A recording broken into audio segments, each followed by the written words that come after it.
बिस्मिल्लाहिर्रहमानिर्रहीम नहमदुहु व नसल्ली अला रसूलिहिल करीम। अस्सलामु अलैकुम। ईरान का पाकिस्तान पर ऐन उस वक्त में हमला करना जिस वक्त उम्मत मुस्लिमा पहले ही फ़लस्तीन के मसले से दो चार है और पाकिस्तान में भी इलेक्शंस का दौर चल रहा है, और इन सब हालात में पाकिस्तान के ऐसे सोशल मीडिया इन्फ्लुएंसर्स और मोटिवेशनल स्पीकर्स जो कि मुल्क दुश्मन अनासिर के आला कार हैं, वो किस तरह पाकिस्तान की आवाम की जहन साजी कर रहे हैं और हम लाइल्मी में उनका शिकार होते जा रहे हैं। इस बात को समझना बहुत ज़रूरी है। जिस तरीके से इजराइल ग्रेटर इजराइल बनाना चाहता है, बिल्कुल उसी तरह ईरान भी ग्रेटर ईरान बनाना चाहता है। वो ईरान जिसकी बुनियाद साइरस ने रखी थी, उसने दो ममालिक को ईरान और बैदा मिलाकर एक सल्तनत कायम की थी, जिसमें तुर्की भी शामिल था और पाकिस्तान का इलाका मकरान तक भी शामिल था। मौलाना अबू अल कलाम आज़ाद रहमतुल्लाह अलैह की तहकीक के मुताबिक यही साइरस जुल्करनैन थे, और इन्हीं दो मुल्कों को इकट्ठा करने की बुनियाद पर उन्होंने अपने ताज में दो सींग लगाए थे, जिसकी वजह से उनको जुल्करनैन कहा गया। और यहूद की तारीख में यही जुल्करनैन वो शख्स हैं जिन्होंने बुख्त नसर को शिकस्त दी और यहूद को दोबारा से अपने आबाई मुल्क में आबाद होने की इजाज़त दी। बल्कि उनके नज़दीक तो जुल्करनैन पले भी एक यहूदी आलिम के पास थे, यानी उस वक़्त के एक मुसलमान आलिम के पास, क्योंकि ये दौर है हज़रत ईसा अलैहिस्सलाम से पहले का और हज़रत सुलेमान अलैहिस्सलाम से बाद का। ईरान चूँकि बलूचिस्तान के उस इलाके को क्लेम करता है और इसराइल के लिए पाकिस्तान इसलिए दुश्मन है क्योंकि ये वाहिद इस्लामी न्यूक्लियर पावर है। और बिल्कुल ठीक इसी तरीके से इंडिया भी ग्रेटर इंडिया बनाना चाहता है, वो इंडिया जो अशोक चंद के ज़माने में मौजूद था। उनके नज़दीक उनकी शुद्ध धरती माता पर उनकी सोच के मुताबिक नापाक मुसलमान मौजूद हैं, जिसकी वजह से वो पाकिस्तान को हर वक्त तोड़ने की कोशिश में रहता है। अब ऐसे हालात में यूट्यूबर पहले ही ईरान के एक एजेंडे के मुताबिक आपकी अक्सर आवाम को दलाइल को तोड़ मरोड़ के झूठी कहानियां गढ़ के हज़रत अमीर माविया रज़ी अल्लाह तआला अन्हु के खिलाफ कर चुके हैं। क्योंकि जाहिर है अगर वो हज़रत आयशा रज़ी अल्लाह तआला अन्हा और हज़रत उमर रज़ी अल्लाह तआला अन्हु, हज़रत अबू बकर सिद्दीक़ रज़ी अल्लाह तआला अन्हु, हज़रत उस्मान गनी रज़ी अल्लाह तआला अन्हु के खिलाफ बोलते तो अवाम उनकी ना सुनती। हज़रत अमीर माविया रज़ी अल्लाह तआला अन्हु के मामले में क्योंकि तमाम उलमा का इस बात पर इत्तफाक है कि उनसे इज्तिहादी गलती हुई, तो उनकी शख्सियत को टारगेट करना दुश्मनों के लिए आसान हो जाता है। लेकिन इसकी आड़ में वो अपने दूसरे मख्फी एजेंडे आपको उन उलमा के खिलाफ कर गए जो सहाबा कराम रज़ी अल्लाह तआला अन्हुम अजमईन की शान में किसी किस्म की गुस्ताखी बर्दाश्त नहीं करते। इन उलमा के खिलाफ करने से उनका दूसरा एजेंडा क्या था? असल में यही वो उलमा हैं कि जब भी आप अपनी हुकूमत के खिलाफ जाने लगते हैं तो वो मुस्लिम और बुखारी शरीफ की वो हदीस आपके सामने ले आते हैं कि आप हर हाल में हुक्मरान की अताअत करोगे और कभी भी मुसल्लह बगावत उसके खिलाफ नहीं करोगे।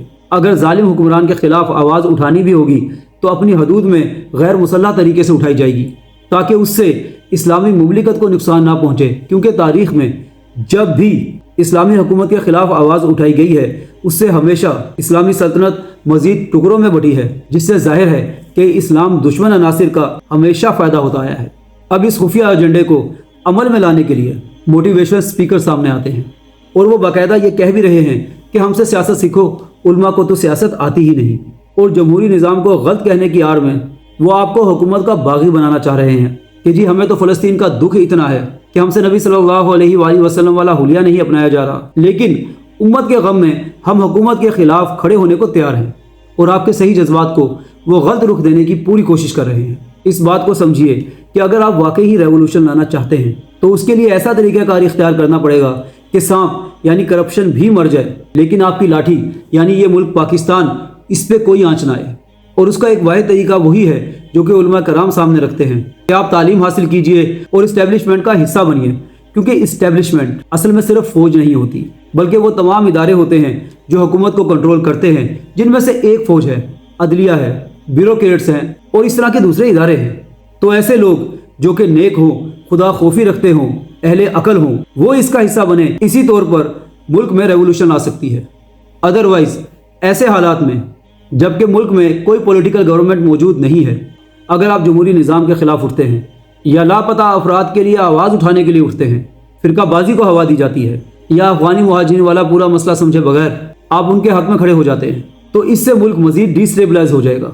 जज्बात का सही होना इसका हरगिज़ ये मतलब नहीं होता कि आप दुश्मन के आलाकार बन जाएं, क्योंकि ये सब कुछ हकूक़ मांगने के लिए किया जा रहा है।